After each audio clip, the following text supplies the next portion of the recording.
Centre for good governance and sports policy বাংলাদেশে, এটার যে ভিশন এবং মিশন, এটা বাস্তবায়নটা কতটা জরুরি? আসলে এটা নিয়ে আমি দীর্ঘদিন ধরে কাজ করার চেষ্টা করছি, কারণ আমি আমার দীর্ঘ এই প্রায় ৩০-৩৫ বছরের ক্রীড়া সাংগঠনিক জীবনে আমি বিভিন্ন জায়গায় আমার কাজ করার সুযোগ হয়েছে। আমি বাংলাদেশ ক্রিকেট বোর্ডের পরিচালক হিসেবে কাজ করেছি, আমি বাংলাদেশ অলিম্পিক অ্যাসোসিয়েশনে আমি এক্সিকিউটিভ মেম্বার হিসেবে কাজ করেছি। দীর্ঘদিন ধরে আমি চট্টগ্রাম বিভাগীয় ক্রীড়া সংস্থায় সাধারণ সম্পাদক হিসেবে দায়িত্ব পালন করেছি এবং আমার সৌভাগ্য হয়েছে আমি ইসলামিক সলিডারিটি গেমসে আমি চিফ দ্য মিশন হয়ে যাওয়ার সৌভাগ্য হয়েছে। তো সব মিলিয়ে আমি বাংলাদেশ ক্রীড়াঙ্গনকে আসলে খুব তৃণমূল পর্যায়ে থেকে দেখার এবং কাজ করার যে সৌভাগ্য, সেটি থেকে আমার যে বোধোদয় বা আমার যে এক্সপেরিয়েন্স, সেটাতে আমার মনে হয়েছে আসলে বাংলাদেশ ক্রীড়াঙ্গনের মূল যে সমস্যাগুলো আছে, বিশেষ করে আমাদের পলিসিতে যে সমস্যাগুলো আছে, আমাদের গুড গভর্নেন্সের যে লেকিংস আছে, এই জায়গাগুলোকে যদি আমরা অ্যাড্রেস করতে না পারি, আমরা যতই আমাদের ফেডারেশনে নতুন মুখ নিয়ে আসি বা আমাদের নতুন নতুন আমরা কার্যক্রম গ্রহণ করি, সেগুলো আসলে কোনোভাবেই বাস্তবায়ন করা সম্ভব না। কারণ গুড গভর্নেন্স এমন একটা বিষয় যেটি আসলে স্পোর্টসের রুট লেভেল থেকে শুরু করে, পলিসি মেকিং থেকে শুরু করে, এটি ভালো খেলোয়াড় তৈরি করা, আমাদের এই যে বর্তমান সরকার বলছেন যে ক্রীড়াঙ্গনকে রাজনীতির ঊর্ধ্বে রাখা এবং প্লেয়ারদের যে ফ্যাসিলিটিস ইমপ্রুভ করা, এখানে যে সুষ্ঠু সিলেকশন প্রসেস যাওয়া, ফিনান্সিয়াল আমাদের যে পলিসিগুলো আছে, সেই পলিসিগুলোকে আরও স্বচ্ছ করা, আরও জবাবদিহিমূলক করা, তো এই সবগুলোই কিন্তু গুড গভর্নেন্সের অন্তর্ভুক্ত। এবং আমাদের যে আইওসি ইন্টারন্যাশনাল অলিম্পিক কমিটি যেটা আছে, তাদের গুড গভর্নেন্সের যে সুনির্দিষ্ট নীতিমালাগুলো আছে, এই নীতিমালাগুলো কিন্তু বিশ্বের সব দেশের অলিম্পিক অ্যাসোসিয়েশন, ফেডারেশন সবগুলো কিন্তু মানতে বাধ্য। কিন্তু আনফর্চুনেটলি আমরা কিন্তু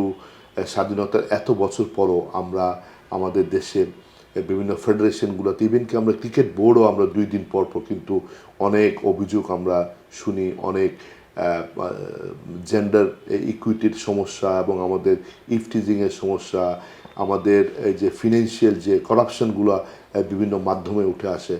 এগুলো আসলে যে মূলে যে সমস্যাগুলো আছে, যে আমাদের ফেডারেশনগুলো বা আমাদের জাতীয় ক্রীড়া পরিষদ, আমাদের ক্রীড়া প্রশাসন, এই জিনিসগুলো যদি এখানে ইন্ট্রোডিউস করতে না পারে, তাহলে কিন্তু আমরা যে কাঙ্ক্ষিত লক্ষ্যে পৌঁছার কথা বলছি, সেই লক্ষ্যে পৌঁছা আমাদের পক্ষে আসলে সম্ভব না। এটিকে মাথায় রেখে মূলত centre for good governance and sports policy Bangladesh নামে একটি প্রতিষ্ঠান আমরা শুরু করার পরিকল্পনা করেছি এবং আমরা এই প্রতিষ্ঠানের মাধ্যমে আমাদের যে মিশন আছে আমাদের। বাবা, এত এনার্জি কই পাও? এই পাওয়ার চুমুকে অ্যাকশন। এই যে জাতীয় ক্রীড়া পরিষদের যে গঠন আছে, বিশ্বের বিভিন্ন দেশে, ক্রীড়া উন্নত বিশ্বের বিভিন্ন দেশে আমাদের যে গুড গভর্নেন্সের প্র্যাকটিসটা তারা কীভাবে করে এবং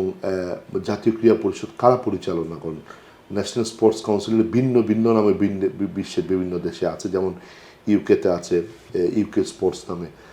বিভিন্ন দেশে বিভিন্ন নামে আছে, কিন্তু স্পোর্টসের মূল কাজটা তারাই করে থাকেন। আপনি আমাদের দেশে আপনি যদি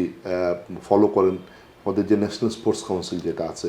এই ন্যাশনাল স্পোর্টস কাউন্সিলে যারা কাজ করেন তাদের অধিকাংশই কিন্তু আমলা, তারা বিভিন্ন ক্যাডার প্রশাসন থেকে আসেন, তারা 1-1.5 বছর 2 বছরের স্বল্প মেয়াদে এখানে কাজ করতে আসেন, তাদের আসলে কিন্তু খুব একটা বেশি স্পোর্টস ব্যাকগ্রাউন্ড নিয়ে তারা এখানে আসেন না। বিশ্বের বিভিন্ন দেশে কিন্তু এই ক্রীড়া পরিষদে যারা পলিসি মেকিংয়ে কাজ করেন, তারা কিন্তু মোস্ট অফ দ্য নাম Olympian, national athlete, international recognition যারা আছে এবং স্পোর্টস ফিল্ডে যারা পিএইচডি বা উচ্চ গবেষণা করেছেন, লেখাপড়া করেছেন, তারাই মূলত এই জায়গাগুলোতে কাজ করেন, যেটা আমাদের দেশে একেবারেই দেখা যায় না। তো আমরা এই বিষয়গুলো এই প্রতিষ্ঠানে, এই সংস্থার মাধ্যমে আমরা তুলে আনতে চাই, আমরা ক্রীড়া প্রশাসনের নজরে আনতে চাই। আমরা চাই যে আমাদের গতানুগতিক যে আমাদের ক্রীড়াঙ্গনের যে কার্যক্রম, এটাকে আমরা খুব বেশি একটা প্রাধান্য না দিয়ে আমাদের এই যে স্পোর্টস পলিসি, আমাদের যদি প্রপার স্পোর্টস পলিসি প্রণয়ন করতে না পারি, আমরা কি চাই এবং আমাদের দেশে 51টি ফেডারেশন আছে, আমরা সবগুলো ফেডারেশনের আমাদের ফিউচার আছে কিনা, কোন কোন ফেডারেশনে আমাদের ভবিষ্যৎ আছে, কোন কোন ইভেন্টে আমরা ভবিষ্যতে ইন্টারন্যাশনাল লেভেলে পৌঁছতে পারে। তো এই ইভেন্টগুলোকে টার্গেট করা, ওই অ্যাথলেটদেরকে টার্গেট করে তাদেরকে কি পরিকল্পনায় আনা যায়, উন্নত বিশ্বগুলো তাদেরকে কি পরিকল্পনা আনা যায়। আমাদের অনেক সমস্যা আছে, আমাদের স্পোর্টসের যে ব্যাকওয়ার্ড লিঙ্কেজের কথা আমরা বলি, আমাদের ভালো coaching staff, training staff, nutritionist, sports physiologist, আমাদের কিন্তু আমরা একাডেমিক ডেভেলপমেন্ট না হওয়ার কারণে কিন্তু আমরা এই জায়গাগুলোতে আমরা কিন্তু ভালো মানের আমরা যে মানসম্মত আমরা এই এই স্টাফগুলোকে আমরা কিন্তু ডেভেলপ করতে পারিনি। তো এই বিষয়গুলো আমরা তুলে আনতে চাই এবং আমরা শুধুমাত্র ক্রিকেট বোর্ড না, বাংলাদেশের সবগুলো ফেডারেশনে এই সমস্যাগুলোকে চিহ্নিত করে আমরা ক্রিকেট বোর্ডেও কোথায় কী সমস্যা আছে, এখানে যারা টেকনিক্যাল এক্সপার্ট যারা আছে তাদেরকে কিভাবে এখানে সম্পৃক্ত করা যায়, তাদের অভিজ্ঞতা কীভাবে কাজে লাগানো যায়, এই বিষয়গুলো আমরা পরামর্শ আকারে তুলে ধরতে চাই। আমরা প্রত্যাশা করি যে এই প্রতিষ্ঠানের মাধ্যমে আমরা সরকারের দৃষ্টি আকর্ষণ করতে সক্ষম হব এবং আমি অবশ্যই মিডিয়ার সহযোগিতা চাইব। আমরা আশা করি যে আমরা সবাই মিলে আমরা যদি একটা সমন্বিত আমরা যদি উদ্যোগ গ্রহণ করতে পারি এবং আমাদের যে ক্রীড়ানীতি আছে সেই ক্রীড়ানীতিটা কিন্তু একেবারেই আধুনিক না। যদি আমরা বর্তমান বিশ্বের আধুনিক ক্রীড়া বিশ্বের দিকে তাকাই, একেবারেই সেকালে আমাদের যে ক্রীড়ানীতি, এই ক্রীড়ানীতির পরিবর্তনটাও খুব জরুরি। আমাদের ন্যাশনাল স্পোর্টস কাউন্সিলের যে গঠনটা আছে, যারা কর্মরত আছেন তাদেরকেও ক্রিয়া উপযোগী মানসম্মত করা, এই বিষয়গুলো আমরা নিয়ে কাজ করছি এবং আমরা প্রত্যাশা করি যে এগুলো এইসব পরিবর্তনের মাধ্যমে